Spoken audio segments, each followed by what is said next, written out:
Havia uma lenda que os senhores de engenho nunca repetiam em voz alta.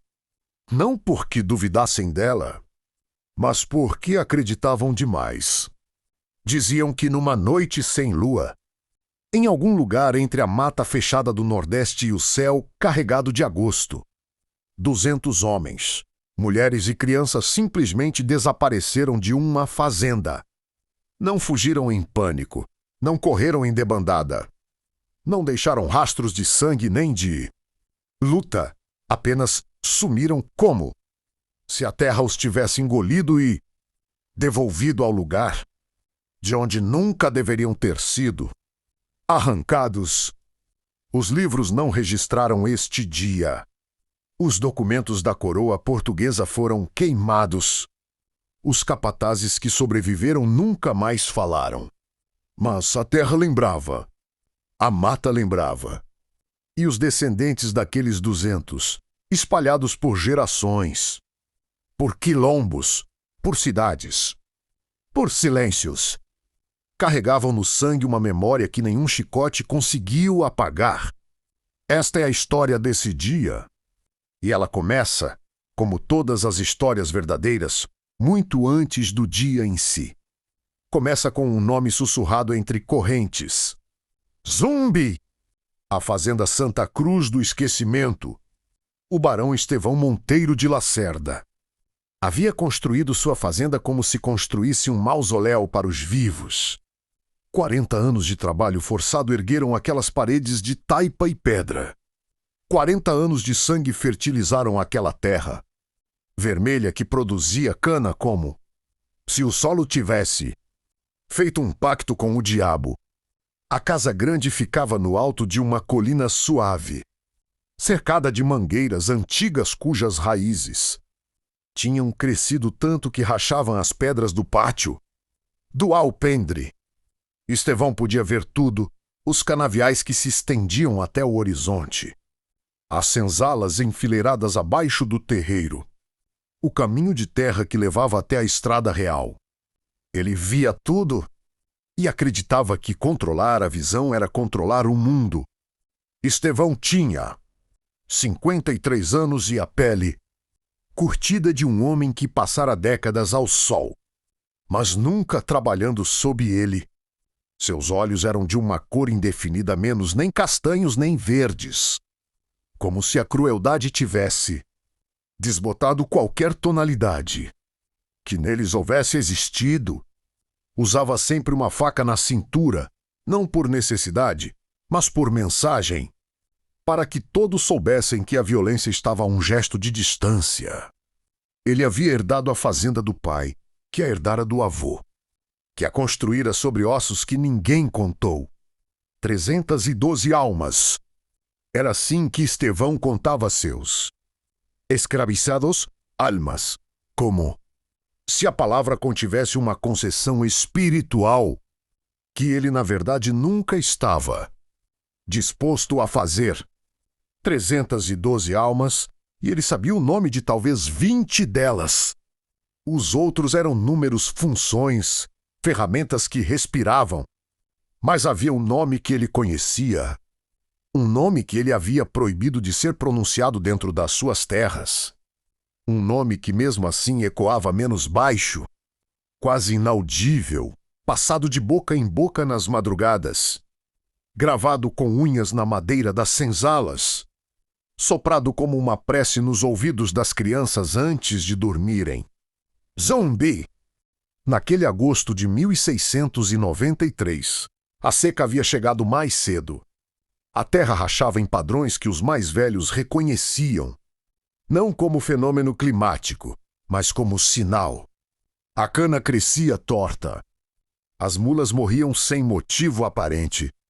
3 capatazes haviam pedido demissão nos últimos 2 meses, alegando razões diferentes, mas com o mesmo olhar. O olhar de homens que haviam visto algo que não sabiam nomear. Estevão não acreditava em sinais. Mas naquela noite de sábado, enquanto bebia sua aguardente, sozinho no alpendre olhava para as senzalas escuras lá embaixo, Ele sentiu algo que não conseguiu identificar imediatamente. Levou alguns minutos para reconhecer. Era silêncio. Um silêncio diferente.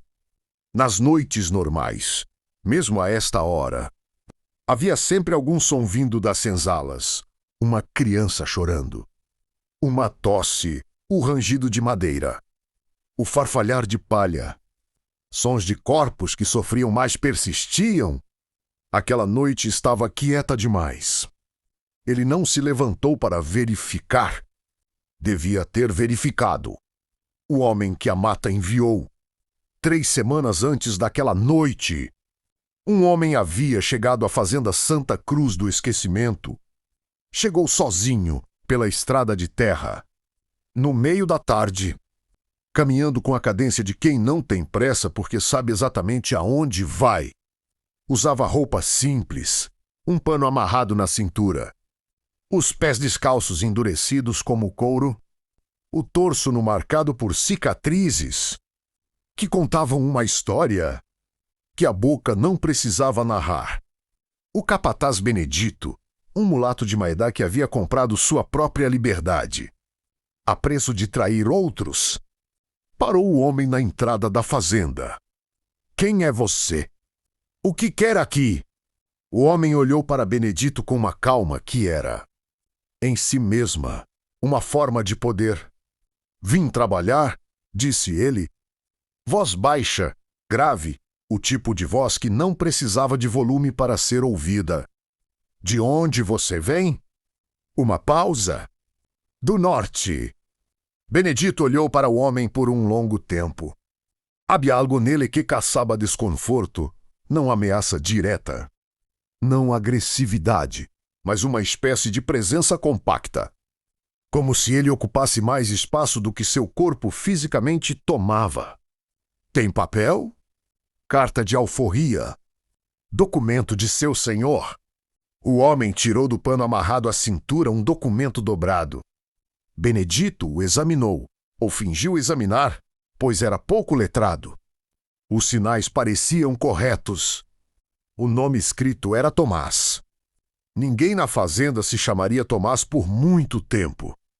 Entre as senzalas, ele seria chamado por outro nome. Um nome dito apenas em sussurros? Apenas quando Benedito e os outros capatazes estavam longe o suficiente para não ouvir. O enviado. Tomás foi designado para trabalhar nos canaviais. Era o trabalho mais duro, sob o sol das 10 da manhã ao entardecer, com facões que pesavam como julgamentos, cortando cana até que as mãos sangrassem e as costas não pudessem mais se endireitar. Ele cortava a cana, mas seus olhos faziam outro trabalho. Nos primeiros dias, ele apenas observou. Mapeou o terreno com a precisão silenciosa de um general. Onde ficavam os depósitos de ferramentas? Quais os caminhos que os capatazes faziam nas rondas noturnas? Em que hora o portão da fazenda ficava sem vigilância? Onde as correntes estavam mais enferrujadas? Quais senzalas abrigavam os mais jovens e ágeis? Quais os mais velhos e enfermos? Quantas mulheres grávidas havia? Quantas crianças menores de 10 anos? Contou tudo. Memorizou tudo. E começou a conversar.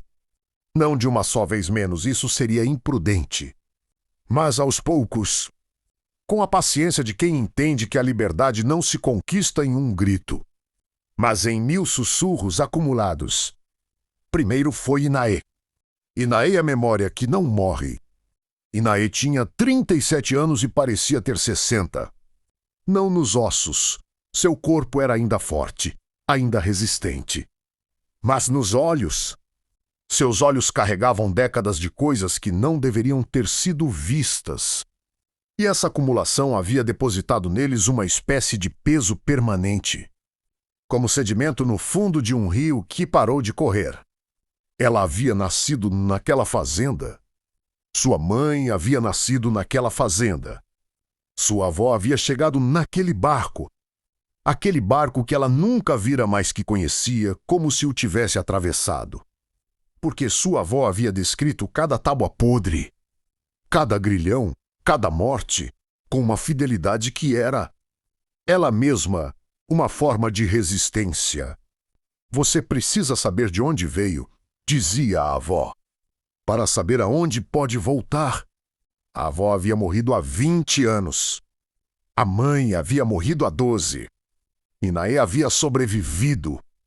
Sobreviver, ela havia aprendido, não era a mesma coisa que viver.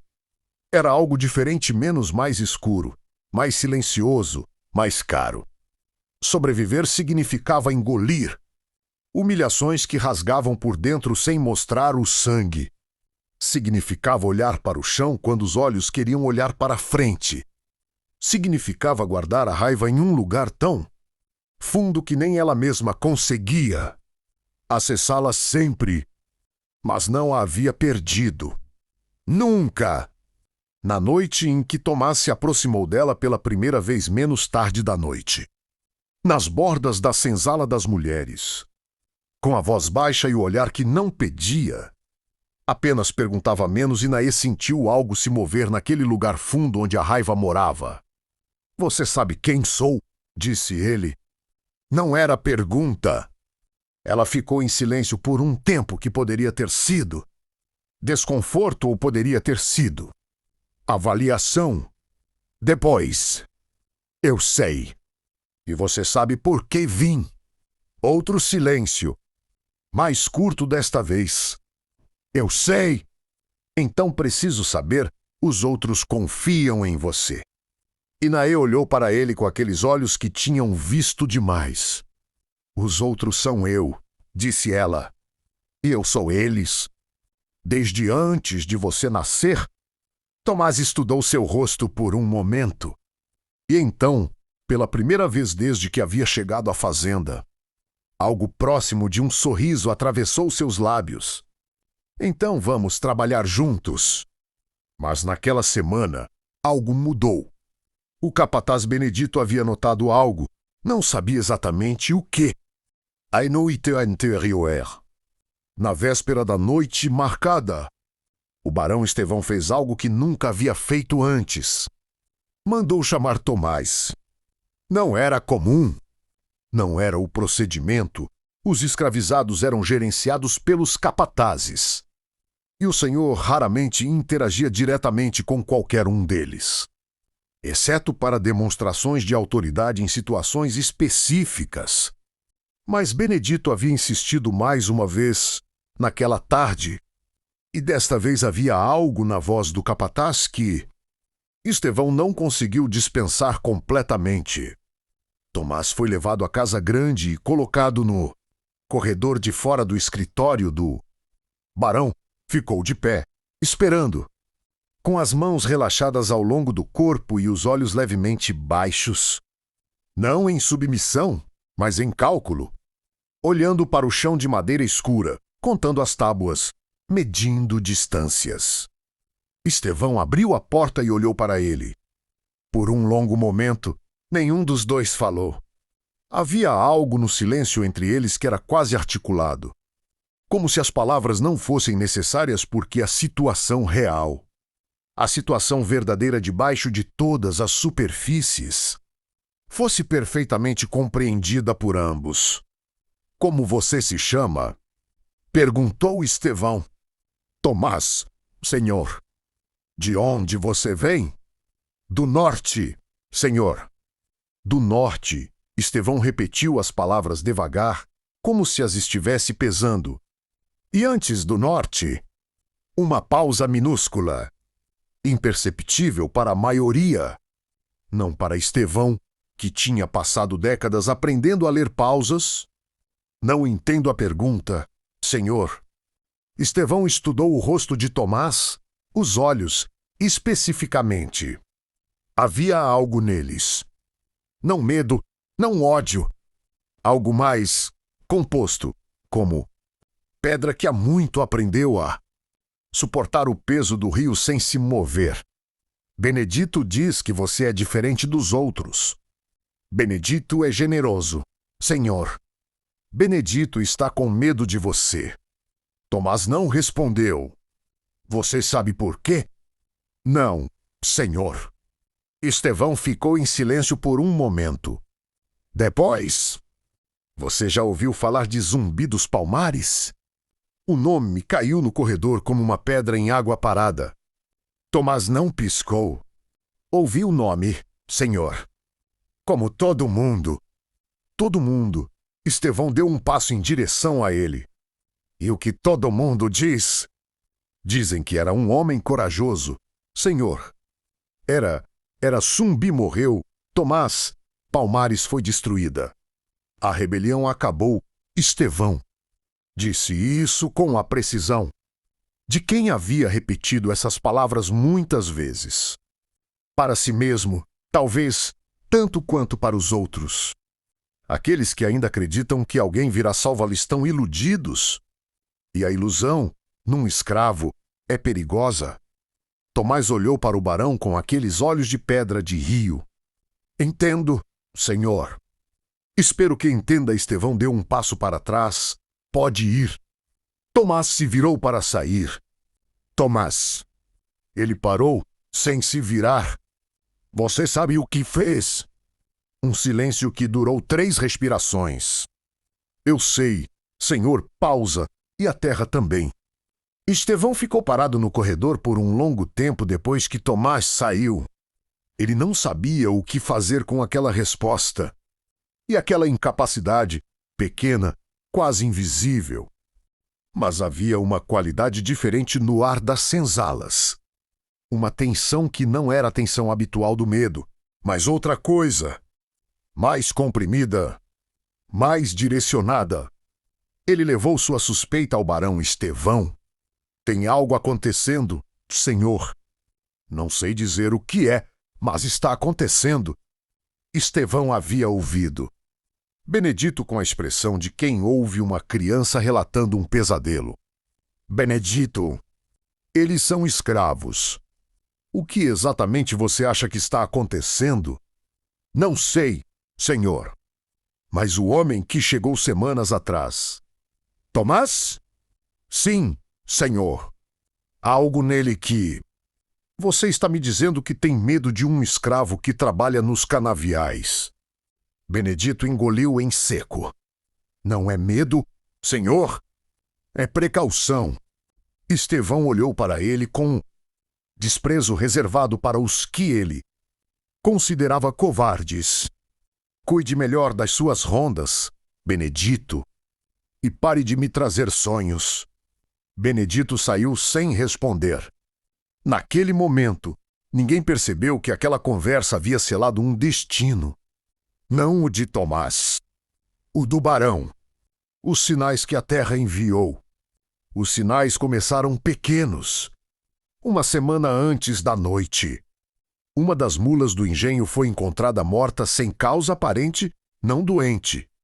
Não ferida, simplesmente parada no meio do curral. Como se tivesse decidido parar. O veterinário que Estevão mandou buscar na cidade mais próxima não soube explicar.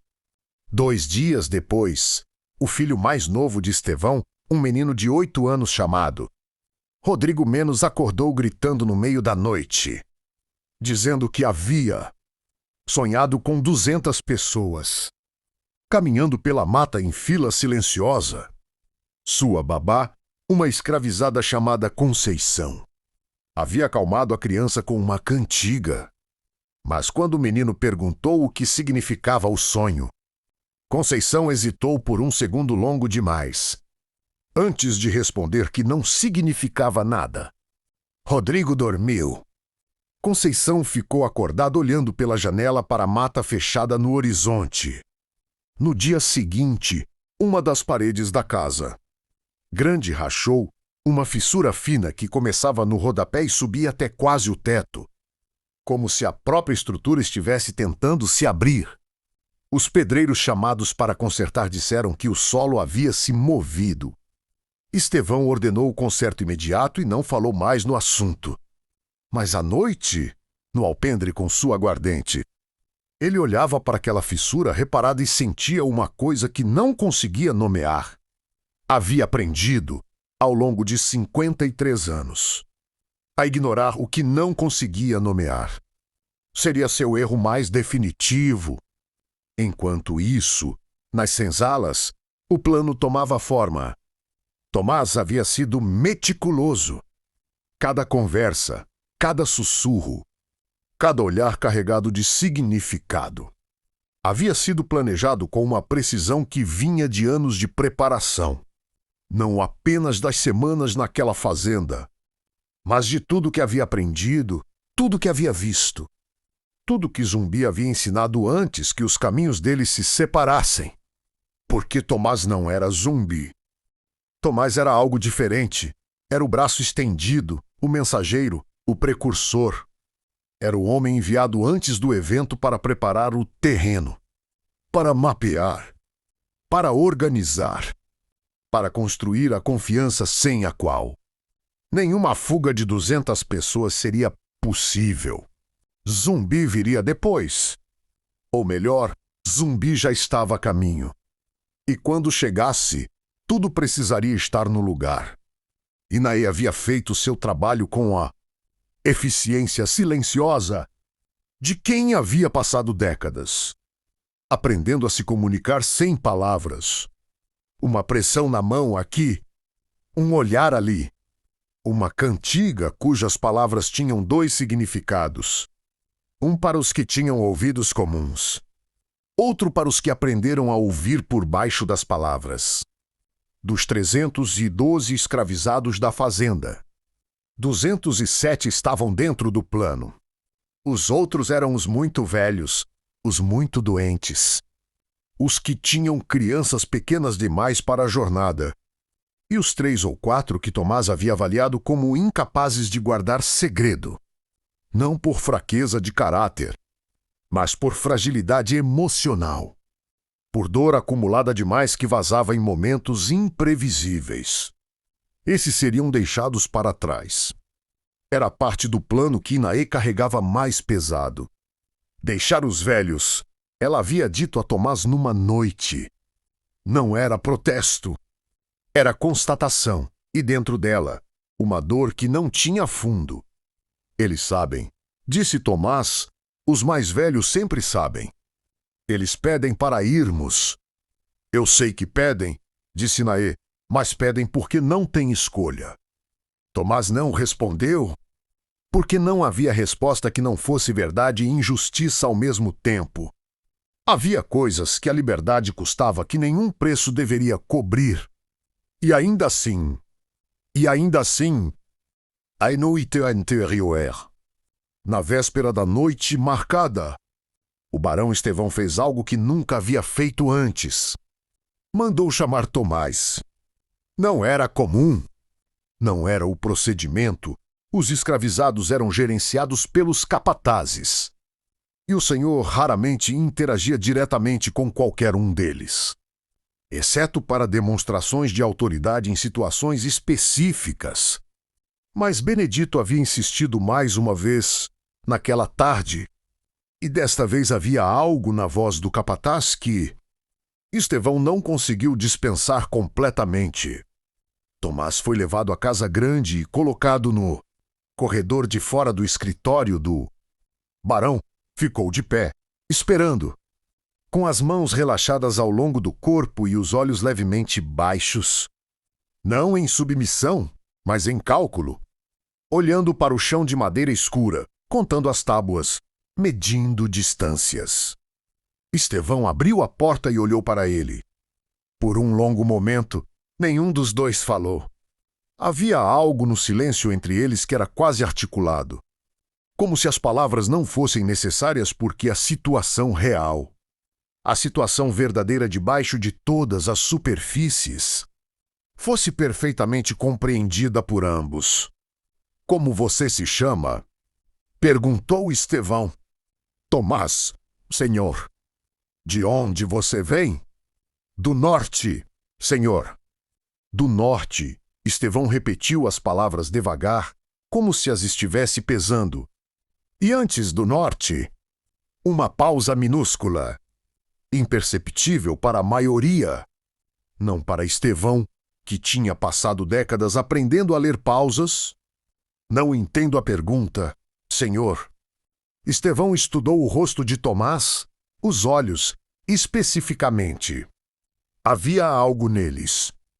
Não medo, não ódio.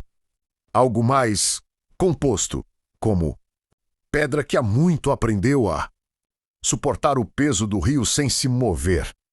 Benedito diz que você é diferente dos outros. Benedito é generoso, Senhor. Benedito está com medo de você. Tomás não respondeu. Você sabe por quê? Não, Senhor. Estevão ficou em silêncio por um momento. Depois, você já ouviu falar de Zumbi dos Palmares? O nome caiu no corredor como uma pedra em água parada. Tomás não piscou. Ouvi o nome, Senhor. Como todo mundo. Todo mundo. Estevão deu um passo em direção a ele. E o que todo mundo diz? Dizem que era um homem corajoso. Senhor. Era Zumbi morreu. Tomás. Palmares foi destruída. A rebelião acabou. Estevão. Disse isso com a precisão de quem havia repetido essas palavras muitas vezes. Para si mesmo, talvez, tanto quanto para os outros. Aqueles que ainda acreditam que alguém virá salvá-los estão iludidos. E a ilusão, num escravo, é perigosa. Tomás olhou para o barão com aqueles olhos de pedra de rio. Entendo, Senhor. Espero que entenda. Estevão deu um passo para trás. Pode ir. Tomás se virou para sair. Tomás. Ele parou, sem se virar. Você sabe o que fez? Um silêncio que durou 3 respirações. Eu sei, Senhor, pausa, e a terra também. Estevão ficou parado no corredor por um longo tempo depois que Tomás saiu. Ele não sabia o que fazer com aquela resposta. E aquela incapacidade, pequena, quase invisível. Foi o primeiro fissura real no controle que ele acreditava ter sobre tudo. À noite, ela chegou sem anúncio especial. Agosto, céu fechado, sem lua. O tipo de escuridão que não é ausência de luz, mas presença de outra coisa. Uma escuridão viva, densa, que parecia ter intenção. Às 9 da noite, o capataz Benedito fez sua ronda habitual pelas senzalas. Tudo parecia normal, portas fechadas, silêncio do cansaço. O cheiro de corpos que haviam trabalhado o dia inteiro. Ele caminhou pelo terreiro, verificou o portão, verificou o depósito de ferramentas. Olhou para a mata no horizonte. Nada! Às 10, ele foi dormir. Às 11, Inaê abriu os olhos no escuro da senzala das mulheres. Não havia dormido. Nenhum dos que estavam dentro do plano havia dormido. Não porque tivessem combinado assim, mas porque o corpo, quando conhece a magnitude do que está prestes a acontecer, se recusa a perder consciência mesmo por alguns minutos. Ela se levantou sem fazer barulho. Ao seu lado, 2 mulheres se levantaram também. Depois mais 3, depois mais. O movimento era fluido, silencioso, coordenado com uma precisão que vinha não de ensaio, mas de anos e anos e anos de aprender a existir sem fazer barulho. Na senzala dos homens, o mesmo movimento.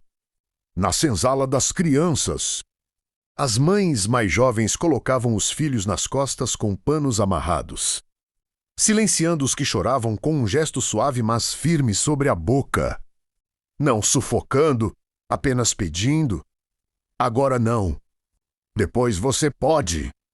Agora não. Em 15 minutos. 180 pessoas estavam de pé em movimento silencioso pelo terreiro. Os outros 20 e poucos chegariam de outras senzalas nos minutos seguintes. Tomás estava no centro do terreiro, numa posição que não era exatamente de liderança menos mais de âncora. O ponto fixo em torno do qual tudo se organizava. E então, da direção da mata, veio um som. Não era um som humano convencional. Era algo entre um assobio e uma nota musical, baixo e longo. A frequência de algo que atravessa a distância sem se desgastar. O tipo de som que os pulmões humanos podem fazer, mas que requer treinamento, foco, intenção. Tomás respondeu com o mesmo som. E da mata, uma forma emergiu. Zumbi. Ele havia mudado desde que os últimos relatos o descreviam.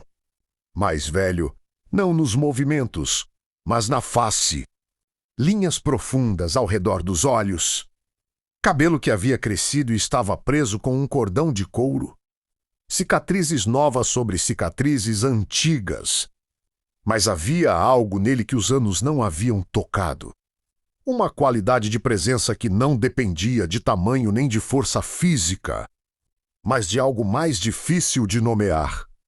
Como se ele carregasse, no próprio corpo, a memória de todos os que haviam sofrido o suficiente para que ele existisse. Ele chegou sem pressa ao centro do terreiro. E ali, no escuro de agosto, no silêncio que 200 pessoas conseguem criar quando a liberdade está a alguns metros de distância. Ele ficou parado e olhou para elas. Não falou imediatamente, porque havia algumas coisas que não precisavam de palavras para serem ditas. Ele olhou para as faces, velhas e jovens, marcadas e não marcadas, apavoradas e determinadas. Olhou para as crianças amarradas nas costas das mães, para os homens segurando ferramentas que não eram armas, mas poderiam ser. Para Inaê, de pé à sua frente, com aqueles olhos que tinham visto demais e ainda assim se recusavam a fechar. E quando finalmente falou, foi baixo, grave, o tipo de voz que não precisava de volume. Vocês sabem aonde vamos. Não era pergunta. Sabemos, disse Inaê, por todos. Vocês sabem o que vamos deixar. Um silêncio que tinha dentro de si toda a dor do mundo. Sabemos. E ainda assim escolheram ir. Escolhemos. Zumbi olhou para elas por mais um momento. Então virou-se para a mata. Então venham. O que aconteceu nos próximos 40 minutos nunca foi completamente reconstruído. Os que tentaram, depois, montar sequência de eventos com base nos depoimentos dos capatazes que sobreviveram, dos escravizados que ficaram, dos registros fragmentados que não foram queimados. Chegaram sempre a uma narrativa com lacunas menos buracos onde deveria haver explicação e havia apenas o contorno vago do inexplicável. O que se sabe? Às 11h40, Benedito acordou com um som que não conseguiu identificar. Não era alarme. Não era grito. Era mais como o silêncio súbito de onde antes havia sido presença. Como acordar e perceber que alguém que deveria estar no quarto não está mais lá? Ele correu para o terreiro. Vazio. Correu para as senzalas, abrindo as portas uma por uma. Vazias. Vazias. Vazias. Quando chegou ao portão, que estava aberto, mas não arrombado, os ferrolhos removidos com uma calma que parecia exigir tempo, que ele não sabia de onde havia vindo. Ele parou na entrada e olhou para o caminho de terra que levava até a mata. Não havia ninguém. Apenas a poeira ainda levemente perturbada, como se muitos pés tivessem passado ali recentemente. E o silêncio, aquele silêncio diferente que ele havia sentido antes e não havia sabido nomear. Agora nomeava. Era o silêncio de onde havia sido a presença de 200 pessoas que haviam decidido, em uníssono, em concerto, com uma determinação coletiva que não precisava de discurso nem de bandeira. Simplesmente ir embora. Benedito ficou parado na entrada do portão por um longo tempo. Depois foi acordar o barão. O barão e o vazio. Estevão Monteiro de Lacerda desceu do alpendre em estado que não era bem pânico. Pânico pressupõe surpresa. E havia uma parte dele que, ao ouvir as palavras de Benedito, Sentiu algo mais parecido com reconhecimento. Ele sabia, não conscientemente, não de forma articulada, mas havia sabido desde aquela conversa no corredor, desde a resposta de Tomás sobre a terra, desde as mulas mortas e as paredes rachadas e os sonhos do seu filho. Havia sabido que algo estava acontecendo que estava além do seu controle, e havia escolhido não saber. Ele caminhou pelo terreiro com a lamparina que Benedito carregava. Os dois homens em silêncio, as sombras dançando nas paredes das senzalas abertas. Entrou em cada uma. Viu os palhos revolvidos, as correntes deixadas no chão, não arrombadas, mas abertas, os ferrolhos girados, como se as chaves houvessem sido encontradas ou copiadas ou simplesmente o metal houvesse concordado em ceder. Encontrou os velhos, 7 deles distribuídos entre as senzalas, acordados, todos acordados, sentados ou deitados, olhando para ele com expressões que ele não conseguiu ler. Não medo, não triunfo. Algo mais neutro e ao mesmo tempo mais profundo. O mais velho de todos, um homem que devia ter 80 anos e que Estevão nunca havia chamado pelo nome. Estava sentado no canto de uma senzala, as mãos no colo, os olhos abertos no escuro. Estevão levantou a lamparina para ver o rosto do velho. Onde eles foram? Perguntou. A voz saiu mais trêmula do que ele havia planejado. O velho olhou para ele por um longo tempo. Para onde sempre quiseram ir, disse o velho. A voz era antiga, rachada, mas completamente firme. Para onde sempre deveria ter sido? Para Palmares? Palmares foi destruída. O velho sacudiu levemente a cabeça. Palmares não é um lugar, senhor, uma pausa. Palmares é o que acontece quando as pessoas decidem que podem. Estevão ficou parado, com a lamparina na mão, olhando para aquele homem cuja existência havia ignorado por décadas. E sentiu alguma coisa se deslocar dentro de si. Não arrependimento, seria cedo demais e tarde demais para arrependimento. Mas uma compreensão brutal e tardia e completamente inútil de que havia construído sua vida inteira sobre uma mentira que ele havia insistido em chamar de ordem natural. Você vai me dizer para onde foram, disse Estevão. Mas já não havia autoridade na voz. Havia algo próximo de súplica. O velho fechou os olhos. Não, disse ele simplesmente.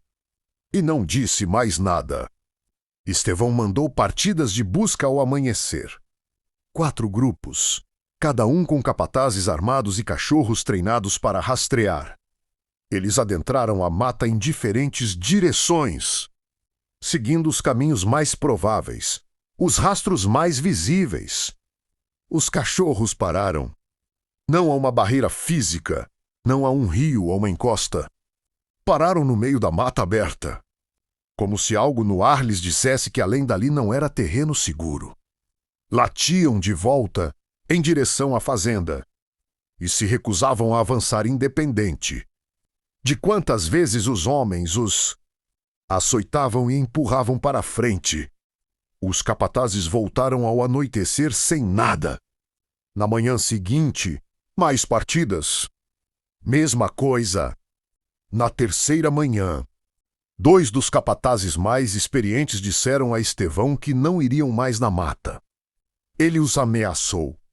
Eles aceitaram a ameaça e ainda assim se recusaram. O que vocês viram? Perguntou ele. Os 2 homens se entreolharam. Nada, senhor, disse um deles. Não vimos nada. Então por que se recusam? Uma pausa longa. Porque ouvimos. O que ouviram? O homem sacudiu a cabeça.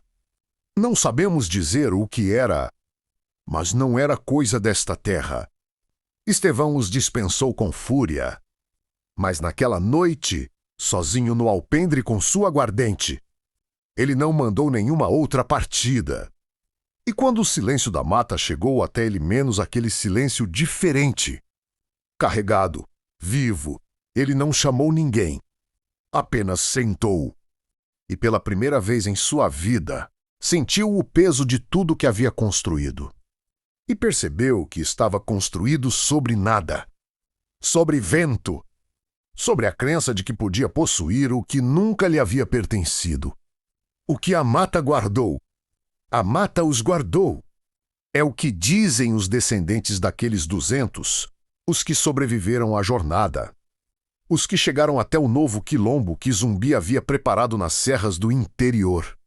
O que foi chamado de muitos. Nomes ao longo dos anos, mas que em seu coração era sempre a mesma coisa. Um lugar onde o corpo humano não era propriedade de ninguém exceto de si mesmo. A jornada durou 6 dias. 6 dias na mata, seguindo caminhos que Zumbi conhecia e que ninguém de fora poderia mapear. Não porque fossem secretos, mas porque o conhecimento deles pertencia a uma tradição de movimento e resistência que havia sido transmitida por gerações, de boca em boca, de gesto em gesto, nos cantos que pareciam apenas cantos, mas eram também mapas. Inaê caminhou 6 dias carregando uma criança nas costas e outra pela mão.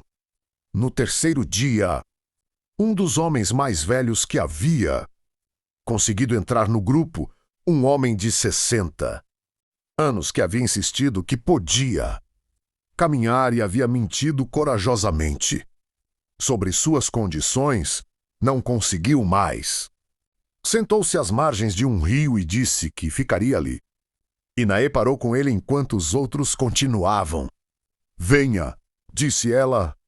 Não posso mais. Eu ajudo. O homem a olhou com uma expressão que era, ao mesmo tempo, gratidão e despedida. Você precisa ir na frente.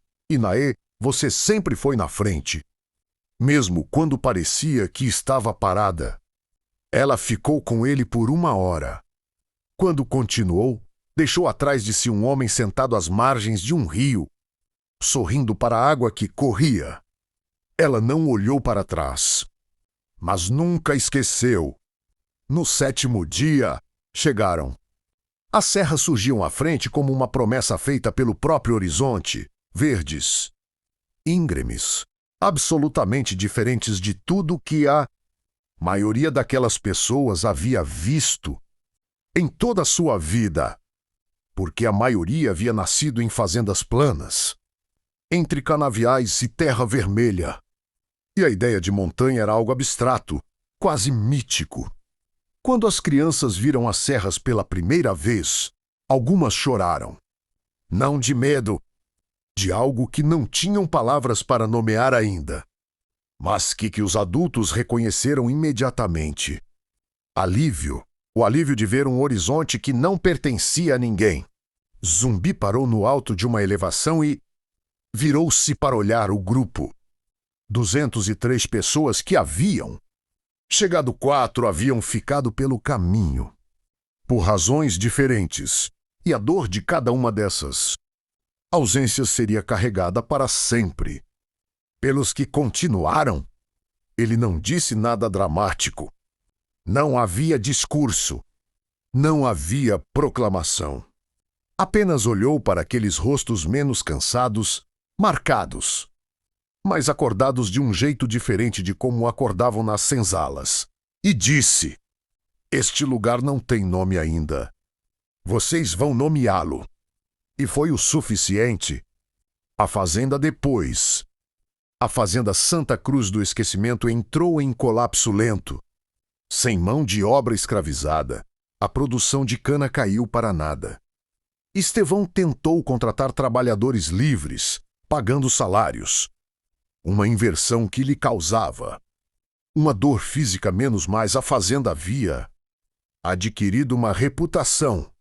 As pessoas da região diziam que havia algo na terra, algo que fazia os animais pararem, que fazia as rachaduras voltarem mesmo depois de consertadas, que fazia o silêncio daquela fazenda ser diferente do silêncio de outros lugares.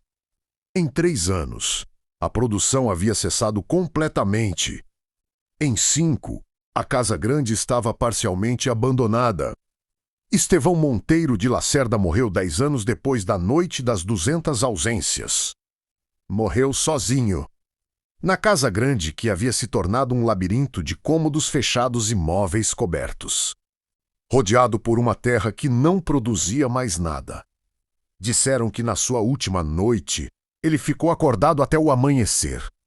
Disseram que os serventes que ainda restavam ouviram, no silêncio daquela madrugada, o som de correntes sendo arrastadas pelo terreiro. Quando foram verificar, não havia nada, apenas a poeira levemente perturbada, como se muitos pés tivessem passado ali recentemente. Benedito, o capataz, havia pedido demissão 3 semanas após a noite das ausências. Ninguém soube exatamente aonde foi. Alguns diziam que havia ido para o sul, outros diziam que havia entrado na mata e não voltado. Havia uma terceira versão, contada apenas entre os que sabiam como ouvir as histórias por baixo das histórias. Diziam que Benedito havia seguido os rastros que os cachorros se recusaram a seguir, que havia caminhado 6 dias e chegado às serras e batido à entrada do quilombo sem nome e pedido, com a cabeça baixa e as mãos abertas, que deixassem entrar. Se esta versão era verdadeira ou não, ninguém jamais confirmou. Mas os descendentes daquele quilombo contavam, às vezes, a história de um homem que chegou de fora, de joelhos, e foi aceito não por julgamento, mas por necessidade, porque a liberdade, quando é verdadeira, não pode ser construída sobre a mesma lógica de exclusão que havia construído a escravidão. Talvez fosse Benedito, talvez fosse outra pessoa, talvez fosse todos eles. O nome que o quilombo ganhou levou 2 semanas para as 203 pessoas decidirem o nome do lugar onde haviam chegado. Houve discussão real, demorada, às vezes tensa, porque aquele era o tipo de decisão que não havia sido permitida a eles em toda a sua vida. A decisão sobre como chamar o lugar onde viviam. Algumas propostas honravam a jornada, outras honravam os mortos, outras honravam a terra nova. Foi Inaê que, no final de uma tarde em que o debate havia circulado e circulado, sem chegar a lugar nenhum, disse simplesmente: "Vamos chamar de lembrança." Silêncio. Lembrança. Disse alguém: "Por quê?" Inaê olhou para a mata que o cercava, para as serras acima, para o céu que estava começando a alaranjar. "Porque tudo que tentaram fazer com a gente", disse ela, "era nos fazer esquecer de onde viemos, quem somos, que somos, que temos nomes, que temos histórias, que somos mais do que o trabalho que fazemos." Uma pausa.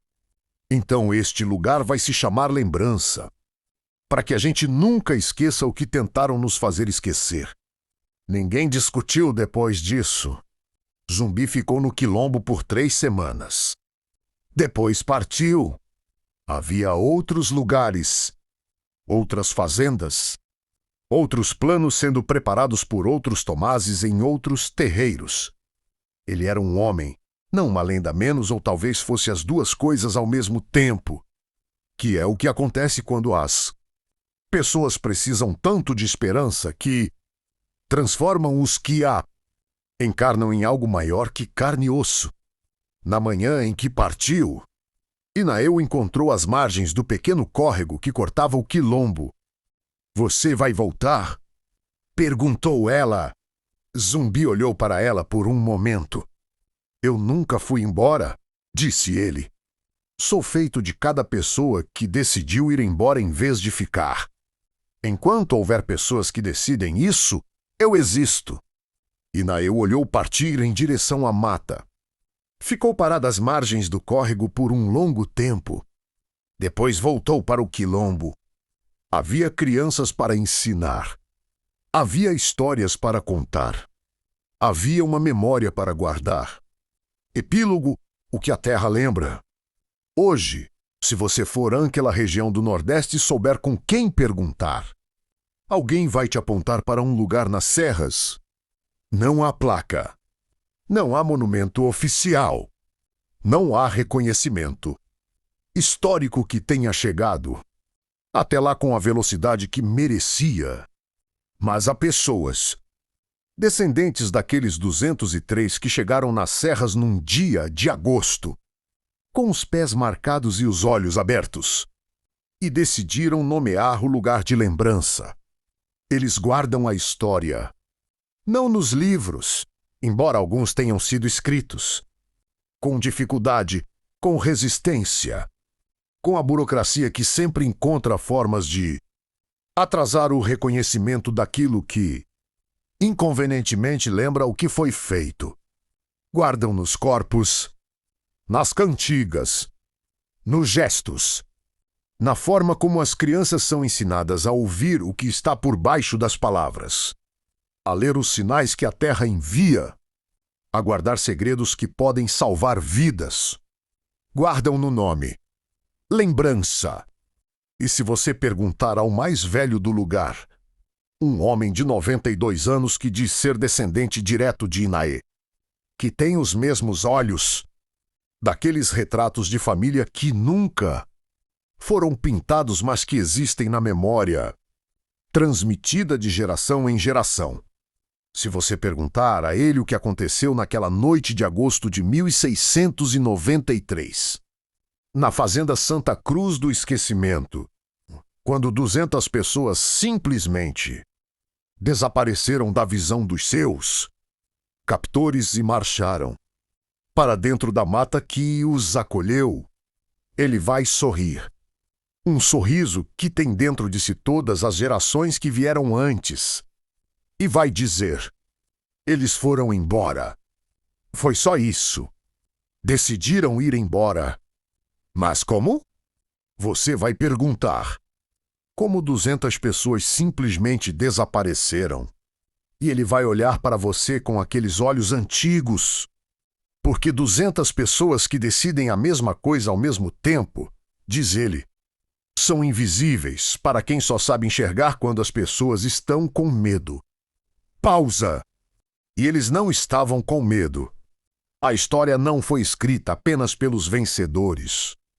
Foi escrita pelos gritos que ninguém quis ouvir. Pelos passos que deixaram poeira perturbada num caminho de terra numa noite de agosto. Pelo nome de um quilombo nas serras que se chamou Lembrança. Pela cantiga que Inaê cantava para as crianças que não deixava elas esquecerem quem eram.